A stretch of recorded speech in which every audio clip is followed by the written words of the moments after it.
जय श्री राम दोस्तों, उम्मीद करता हूँ कि आप सब अच्छे होंगे, स्वस्थ होंगे और सुरक्षित होंगे। पिछले सप्ताह मैंने संस्कृति सभ्यता के विषय में राम की कहानी से राम का थोड़ा बहुत आप लोगों के संग मैंने साझा किया था प्रसंग।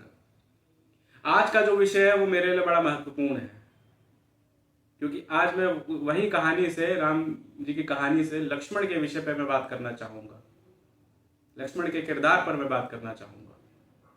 मैं उस प्रसंग पे बात करना चाहूंगा जो प्रसंग मेरा सबसे प्रिय है, जो ज्ञान जो मेरे कवि हैं उन्होंने लिखा है, और उस प्रसंग की वजह से आज मैं आप लोग के सामने इस विषय को रखना चाहता हूं। उमाकांत जी कवि हुए हमारे, उन्होंने लिखा कि इस पृथ्वी पर हर व्यक्ति की जो परछाई है वो काली है, अकेले श्री राम एक ऐसे हैं जिनकी उजली परछाई है, जिसे हम लक्ष्मण कहते हैं।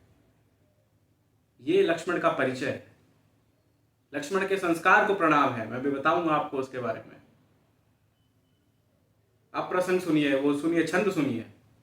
जब चारों बच्चे जो है वो थोड़े बहुत अंतराल पे जो है वो पैदा हुए, तो चारों को जो है वो पालने में रखा गया। और छंद देखिए क्या बढ़िया छंद लिखा है। इस छंद की वजह से मैं आज यहाँ पे इस विषय को लाया कि पालने में राम जी व लखन लेटाए गए, लेटते ही करुणा सदन चुप हो गए। पालने में लिटाया गया, राम जी को तो हल्का सा पालना हिला, राम जी जो है वो चुप हो गए। दृश्य सोचिए, दृश्य कितना बढ़िया है। माए खड़ी हैं, दशरथ खड़े हैं, गुरु वशिष्ठ खड़े हैं कि पालने में राम जी व लखन लेटाए गए, लेटते ही करुणा सदन चुप हो गए। किंतु लक्ष्मण कुछ ऐसा तेज रोए उन्हें, रोता देख धरती गगन चुप हो गए। बहुत तेज रोए। राजवैद आए कोई रोग ना बता सका तो, राजवैद आए कोई रोग ना बता सका तो, ज्योतिषी भी करके यतन चुप हो गए। और कैसे चुप होते हैं लक्ष्मण? गुरु ने उठाया और लखन को राम के चरण में लिटाया तो लखन चुप हो गए। कि गुरु ने उठाया और लखन को राम के चरण में लिटाया तो लखन चुप हो गए। लक्ष्मण के इस यात्रा में हमारी माँ उर्मिला, हमारी माँ सुमित्रा, इनका भी जो है बड़ा साथ रहा है। और मैं तो मानता हूँ इस विषय को, मैं इस बात को स्वीकार करता हूँ कि किसी भी परिवार, किसी भी घर में जो महिलाओं का जो योगदान है वो भी अतुलनीय है। और ऐसा ही यहाँ पर भी था। महेश्वर तिवारी हमारे कवि हुए जिन्होंने लिखा कि एक तुम्हारा होना क्या से क्या कर देता है। इस पंक्तियों को मैं अपनी बहनों, अपनी माताएं, अपनी भाभियों, सबके चरणों में रखना चाहता हूं कि एक तुम्हारा होना क्या से क्या कर देता है, बेजुबान छत दीवारों को घर कर देता है। कहते हैं कि जब मां सुमित्रा के पास गए लक्ष्मण और बोले, पूछे, वहां पे सवाल पूछे कि मां, मैं अयोध्या में रुकूं या भैया के संग जाऊं, तो सुमित्रा मां ने क्या बढ़िया उत्तर दिया। बोली, क्या अयोध्या, क्यों? उन्होंने कहा कि जो पे राम सिया बन चाही, जो पे राम सिया बन चाही, अवध तुम्हार काम कछु नाही।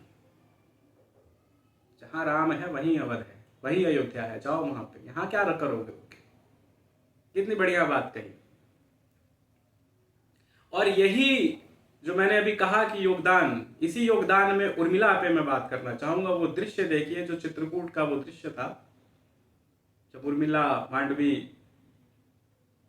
शुभकीर्ति जो है वो आती हैं मनाने के लिए अपनी सासू माँ के साथ, और जो संवाद होता है लक्ष्मण और उर्मिला के बीच में, तो उसमें उर्मिला कहती हैं कि मेरे आज जो है तुम वन घूम रहे हो, मुझे कोई समस्या, मुझे कोई दिक्कत नहीं, मेरा पूरा योगदान और समर्थन है तुम आगे। क्योंकि ये सवाल भी था, ये विषय भी था कि बिना पूछे, बिना अनुमति के, बिना स्वीकृति के लक्ष्मण तो आ गए थे वहां पे। उर्मिला से तो कोई बातचीत ही नहीं हुई थी, लेकिन उसके बाद भी उर्मिला का जो है वो वहां पे सहयोग था। और जब उस प्रसंग में बातचीत हो रही थी तो जो लक्ष्मण थे, मैं उनके संस्कार को प्रणाम करना चाहूंगा।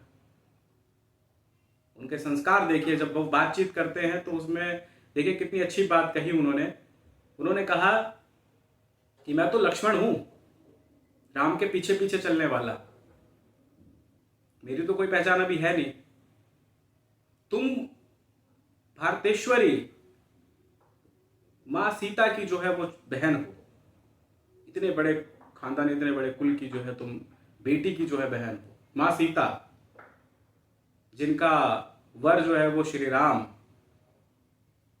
त्रैलोक्य के स्वामी के लिए तो ऐसी ही वधु चाहिए थी। इसमें तो कोई जो है वो, इसमें तो पूरा जो है वो यही महत्वपूर्ण विषय था। लेकिन यहाँ पे मैं जो हूं, मैं तो श्री राम के साथ चलने वाला, श्री राम के पीछे चलने वाला हूं। तो मैं यहाँ पर इसलिए आया हूं कि मैं भी यहाँ पे आके कुछ ऐसा कर सकूं जिसके बाद जब मेरा परिचय हो तो उस परिचय में ये बताते हुए माँ सीता को और तुमको और सबको ये फक्र होना चाहिए कि मेरा परिचय माँ सीता के माध्यम से ये दिया जाए कि ये मेरी छोटी बहन के पति हैं, क्योंकि तुम तो माँ सीता की छोटी बहन हो। तो मैं भी तो कुछ काम कर लूँ यहाँ पे, मैं भी कुछ ऐसा कर लूँ कि मेरा जब परिचय हो तो उसमें लगे कि हाँ ये जो है वो लक्ष्मण है, ये योग्य थे माँ सीता की छोटी बहन के लिए, क्योंकि माँ सीता इतने बड़े कुल की। तो संस्कार को प्रणाम है।